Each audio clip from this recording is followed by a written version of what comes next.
आज हम पढ़ने जा रहे हैं relation and function. Relation and function का ये पार्ट 1 है जिसमें हम रिलेशन के बारे में पढ़ेंगे। रिलेशन होता क्या है? रिलेशन होता है रिश्ता। जैसे कि आपका आपके पिता के प्रति बेटे का रिश्ता है, वैसे ही संसार में बहुत सारे रिश्ते होते हैं। और रिलेशन यहाँ पे रिश्ते को ही समझ सकते हैं। जैसे कि रिलेशन बहुत प्रकार के होते हैं, लेकिन हमें सिर्फ 3 प्रकार के रिलेशन को पढ़ना है। तो आगे देखते हैं हम। There are basically 3 types of relation. Relation 3 प्रकार के होते हैं। कौन कौन से होते हैं देखिए। Reflexive relation, symmetric relation and transitive relation. सबसे पहले हम पढ़ेंगे रिफ्लेक्सिव रिलेशन। रिफ्लेक्सिव रिलेशन क्या होता है? इस रिलेशन में एक एलिमेंट का खुद ही के साथ रिलेशन होता है। A set having 2 elements 1 and 2।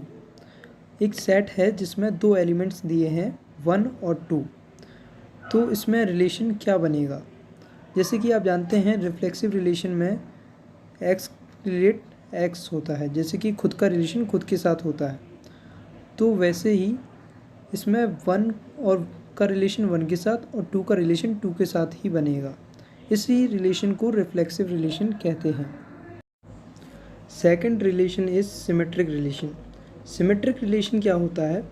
इस रिलेशन में पहले x का रिलेशन y के साथ होता है, फिर वही रिलेशन y का x के साथ होता है। जैसे कि इसे हम एक एग्जांपल से समझते हैं। जैसे कि एक सेट दिया है 1 और 2 का, तो इसमें क्या होगा? पहले 1 का रिलेशन 2 के साथ होगा और फिर 2 का रिलेशन 1 के साथ होगा। इसी रिलेशन को सिमेट्रिक रिलेशन कहा जाता है, जिसमें पहले एलिमेंट्स का दूसरे के साथ, फिर वही रिलेशन दूसरे का पहले के साथ होता है। अब हम पढ़ने जा रहे हैं थर्ड रिलेशन, ट्रांजिटिव रिलेशन। इस रिलेशन में क्या होता है?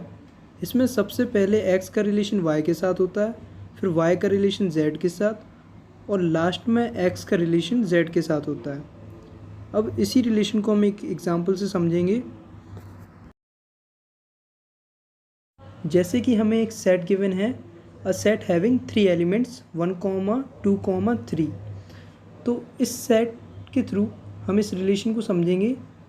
जैसे कि इसमें रिलेशन क्या बनेगा? 1, 2 और 2, 3, 1, 3। सबसे पहले 1 का रिलेशन 2 के साथ, 2 का रिलेशन 3 के साथ, फिर वही रिलेशन 1 का 3 के साथ होगा। This relation is called transitive relation.